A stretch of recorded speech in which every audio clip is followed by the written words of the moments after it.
Hey everyone, Sarah at Nova, and this time around we are talking about a chopper again. A pretty cool, what I think, a pretty cool Harley, excuse me, and a couple of cautionary tales on this one too. But I don't want to let the cautionary warnings sound like I'm hating on it and take away from what I think is a pretty cool bike.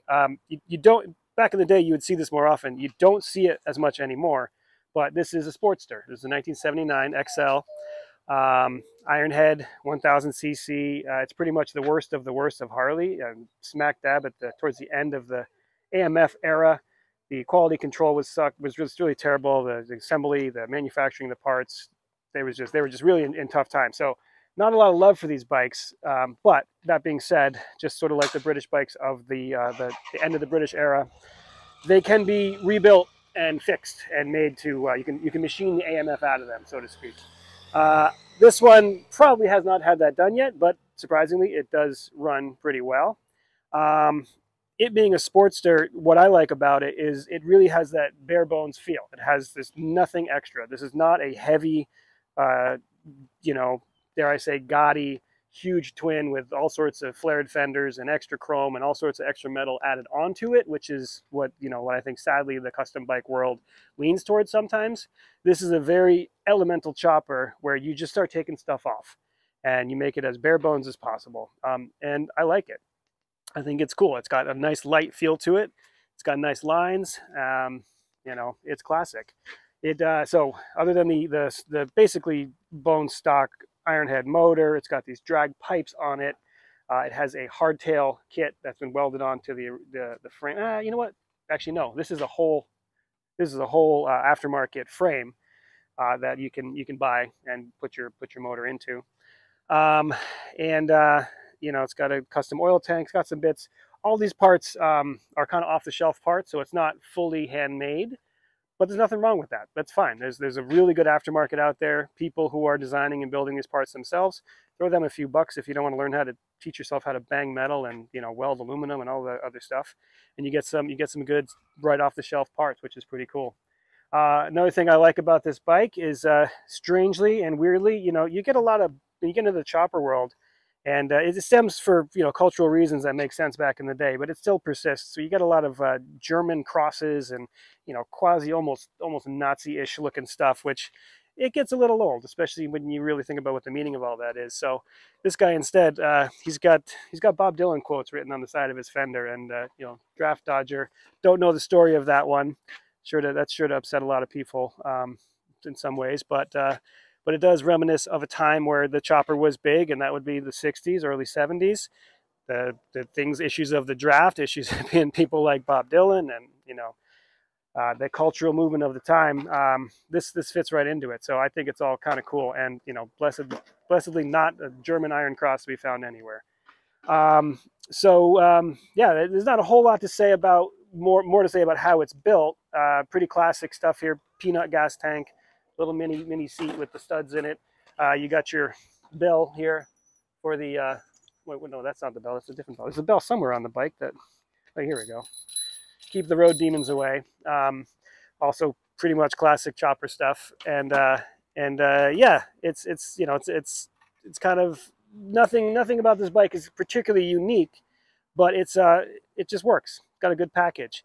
So let's talk about the problems we found on this thing and something to be aware of if A, you're building your own bike, or B, and more common, you're buying a bike from somebody who had good intentions but maybe wasn't the greatest mechanic. You see this wheel, it's a disc brake wheel. They've done some fabrication to make it fit. They got the brake mounted upside down, which is kind of cool. But when we found this bike, and you can look on the shorts on the channel here, the axle was the wrong axle. It was missing a set of spacers. There was no real spacer that worked, which is probably why they went with that route. But the axle could just float up and down in here. You had about an 1/8 inch of play between the axle and the frame. No way that's safe to ride. There's no way that wheel would ever tighten down and stay put. So I'm not sure how they wrote it. I'm going to guess that's probably how this fender got a little bent. But that was something we had to figure out. And because it was the wrong parts, there was no one part you could buy. So we had to get some parts and fabricate them a little bit to make them fit. Another thing is the front end, no brake on it, as you can tell. This is a more modern front wheel, and And we were, you know, the customer here had hoped that we'd be able to mount some disc brakes to it. But as you can see when you look close, there's just no clearance for anything here.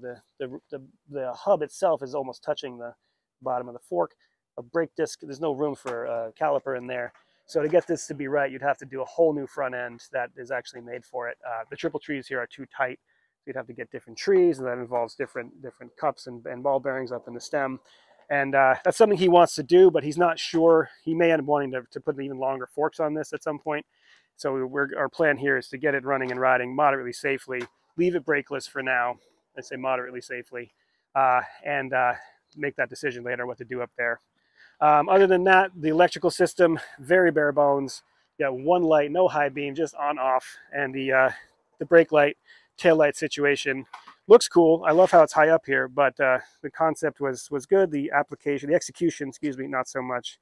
You have some what I call spatter welding, where somebody actually just welded the whole thing on, the whole light unit on here. This one broke and didn't make it, and this one he welded the bezel, so you can't get that off without grinding some metal. So we're going to fix that. We're going to put on an actual plate holder with a real brake light on the two, and we're actually going to put turn signals on this thing, just so he can have some safety in traffic, take it off for shows, that kind of stuff. Other than that, we did some repair on it, mounted some stuff that wasn't mounted. The primary chain tensioner had broken, a common thing on here on these things, and had to replace the points because they were pretty worn out. But surprisingly, you know, this is a bike that he bought, the customer bought, and then brought to us and said, hey, can you guys make sure this is okay? And we love to do that. And we're glad that somebody would do that, because clearly this bike was not okay. You know, this is the kind of bike we have a long chat with the customer and say, what are you trying to get out of this? Because you won't get your money back out of this, but you will, if you spend money on it, you will have a bike that can last you years and years and years. You know, and it may take some time to sort everything out, front end, all these other issues that we have to do, but in the end, you will have a bike that is unique and is yours, you know, for less than the price of a new bike, for sure. But it's not always the easiest route. No matter what we do to an AMF Harley, unless we rebuild absolutely everything, guaranteed something's going to go wrong someday. And you know, so we always have this talk: are you willing to walk home? Do you have AAA? You know, you got a buddy with a truck, because when you get into an old machine, especially an old Harley or an old Brit bike, you're going to have breakdowns and stuff like that. It's part of the game. If you're ready for it, it's no big deal. You got a plan in place. You walk home, you park it, you come back with a truck, and it's great. But if you're looking to have a push button pony and never have a problem, then this is something that you want to kind of steer away from. So yeah, you don't get the cool looks and the cool vibes without a little blood, sweat, and tears. That's just the sad thing about it. That's about it. If you love choppers, if you love period choppers, which I call this a period chopper, I think it was built a little later, but very 60s to me, very 60s looking.